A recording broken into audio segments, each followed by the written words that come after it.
दो बिल्लियां थी, गुरु बिल्ली और शिष्य बिल्ली। गुरु बिल्ली की सोचने और समझने की क्षमता बहुत अलग थी। वो इंसानों को बड़े ध्यान से देखती और उसे समझने की भरपूर कोशिश करती। ध्यान से देखने के कारण उसके अंदर ध्यान का उदय हुआ। उसने कुछ ऐसा एहसास किया जो केवल मनुष्य के लिए ही करना संभव था। तब एक दिन उसे मोक्ष का ज्ञान प्राप्त हुआ। उसने ये बात शिष्य बिल्ली को बताई। तो शिष्य बिल्ली ने पूछा कि मोक्ष से क्या होगा? तो गुरु बिल्ली ने कहा कि मैंने सुना है कि सब समाप्त हो जाता है, कुछ नहीं रहता, मैं भी नहीं रहूंगी। शिष्य बिल्ली ने कहा कि ऐसे मोक्ष का क्या फायदा जब हम ही ना रहें? मुझे तो ऐसे ही आनंद आता है। मजे से चूहे मारकर खाओ, इस जीवन में कितना आनंद आता है। इस जीवन में सुख है, दुख है, सब कुछ तो है। फिर ये मोक्ष पाकर क्या करना है? तब तो ये सब कुछ छूट ही जाएगा ना।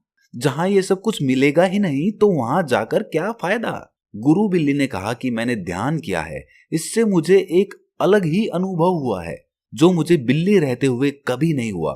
मैंने अलग एहसास किया। जब ये सब इतने अजीब हैं तो मोक्ष कितना अजीब होगा। मैं उसे भी जानना चाहती हूं, भले ही मैं ना रहूं।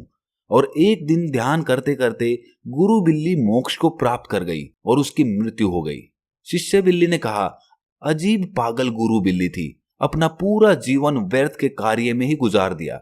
बिल्ली की ऊर्जा जो उसके शरीर से निकली थी वो प्रकृति के हाथ में आई और प्रकृति ने उसकी ऊर्जा को पढ़ा और देखा कि इसमें इतना इंसानी एहसास कैसे आया।